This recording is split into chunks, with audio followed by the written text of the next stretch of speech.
all of the boys would be like, fuck, this makes us look so bad. Everyone's going to think that we're shit. I was like, no. 150 people are going to think that we're shit. Yeah. Like the advantage of running a shit business that doesn't reach many people is that not many people saw your shit business. Yeah. And that's when you're starting out. People that are concerned about becoming a content creator. I'm worried about starting a podcast because what if everyone sees how shit my podcast is? It's like, dude, no one's going to see your shit podcast. It took me 3.5 years to get even an appreciable amount of people listening to this show. And it was effort 3 times a week. No one cares when you start. So you can be liberated from that as well. And it's just objection handling all the way down. I think a couple frames that are just different frames around content making, since we're on the topic, that helped me was, one is seeing it as practice rather than the game. So like when we're doing a podcast, if you start, you're like, hey, I'm going to do a podcast, I'm going to post it. It's practice for me getting better for future me, rather than like, this is the main game. It's like, no, the game is the whole thing. And this is just like, we're still in preseason. Yep. Like these scores, these touchdowns don't even matter yet. Right? Now you can say yet, even though like I can still feel like I'm preseason, but I think from a mental framework, it actually decreases the stakes associated with doing it. And I think that's been helpful for me, especially it was in the earlier days. The other one was kind of the equal opposite of this problem, which is not wanting to start because no one's watching, because it feels like you're doing all this work. What's the point? And so the little mental trick that I had was, one, I track lots of stuff. And the more ways you track, the more ways you can win. And so that's a little thing that I found out. So like if you track 100 stats, then you only need one of them to go up so you feel like you made some progress. So that's like an easy one. And the second thing around the tracking is that I would look at like the biggest possible number. So a lot of times you can see like the impressions of, a post that you make. Even if you only got like 16 likes, I got like 100 impressions. And I thought to myself, I was like, well, if there was a room of 100 people, I'd be stoked. Like that would be awesome. Especially in the early days, I was like, I would totally feel like that was worthwhile. And so taking those little impression numbers and pretending that they were like micro events that I was making the work or the content for, all of a sudden made it feel worth it for me. And so the combination of I can have a small room and I'm really impacting, like when I get a view that has like 13 views on it, for like a video in the early days, I'd be like, well, shoot, I made this video and 13 people saw it. It's like a small room, like that works.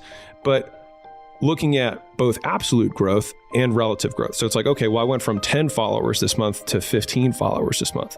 It's like, well, you can say that you only gained 5 followers. I was like, or you can say that you went up by 50%. And that was exciting. And so then because I'm a Excel projection guy, I was like, okay, well, if I do this every month, and the team knows this because I project everything out. I'm like, if we do this, because I'll predict where we're going to be in like 12 months. And we usually hit it. Very. Really? Very. But how do you account for the unforeseen 5 million play video that comes in? Well, that's my padding. Right. So okay.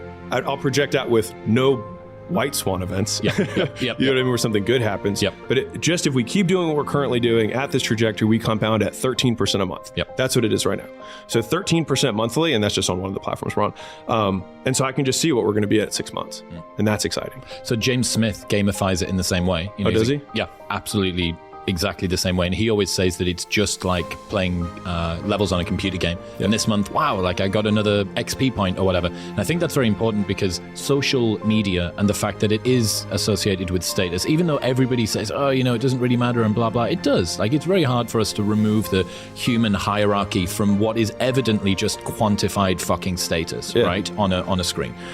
And what he did was he removed himself a lot existentially from that by saying, it's not a comment on my worth as a person. It's not a comment on whether I'm, going to be loved or accepted by the world. It's me putting some stuff out. And wow, we won this month. Yeah. And this month, maybe we didn't win. Why didn't we win? Or I'll go back. The same way as if someone beats you at FIFA, unless you're like a pro FIFA player or whatever. But again, with that, what's the difference between the amateur FIFA player and the pro FIFA player? The pro has put his existential connection to his content and the success of it. There's so many little things on this that I want to go into. One of them is that, so Dr. Kashey is my closest friend. He's like a behavioral, whatever, loves studying why humans do things. And so people who are most successful, a lot of times, it's not that they necessarily have more willpower. They find other ways to reward themselves. And so he's like, the more skills you have, the more ways you have to reward yourself. And so somebody can extend how long their time horizon is because they do gamify it. So people who don't have the skills of figuring out ways to reward themselves in the meantime, can't make it the whole way. But that's like when you're doing cardio and you're like, okay, it's 5 times 5 to get out of here, right? You create micro games within the longer game to keep yourself going. And the thing is, I've seen that across verticals. So like if you look at, so Travis Mash is a Olympic lifting coach out of North Carolina. And he has this really cool way of getting lifters to PR every workout, to have a personal record every workout. And what he does is he have them map every single set and rep range for every single lift at every weight. And so what happens is all you have to do is go through your book of 200 lifts and every single weight, and you can always find one that you did a year ago. And oh my God, this is my 8 rep max PB on good mornings. Yes. And you're like, well, I can hit 9 on this, or I can add 5 pounds to it. And so every workout they win. Yeah. And so they get excited because they get rewarded every workout. And so that's why it's like the more ways you track, the more ways you can win. And then I think that's those little micro wins can keep you going over the long game that you have to just keep playing. One of the other associated tweets that you did was, if your life sucks, the easiest thing is to change your environment. Oh yeah. This is something that I saw moving from a very good life in the UK to now as excellent of a life as I can imagine in Austin. Mm-hmm. And I'd met about 1 million people throughout my time as a club promoter and had a handful of friends. And I was like, fuck, like I feel like my people met to friend conversion should be higher than this.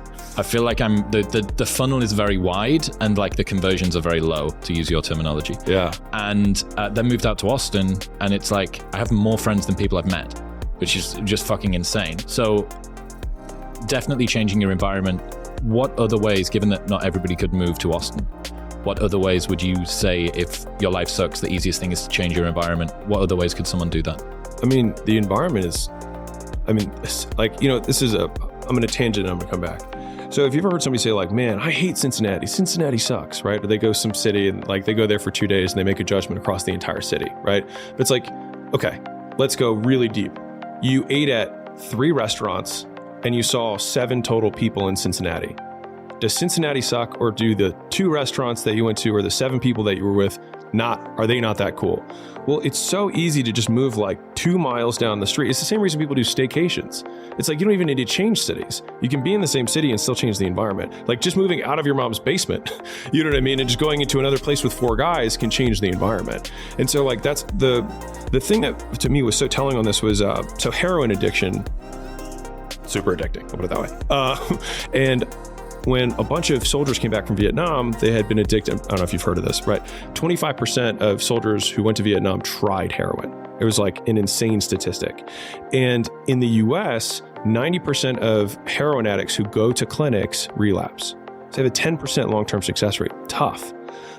The stats are completely reversed from people who got addicted or did heroin in Vietnam and then came back to the US, which then you could draw the line, which is, it's better to change your environment than to even do anything else, because what happens is you eliminate all the triggers and cues that are associated with the habit that you're trying to destroy.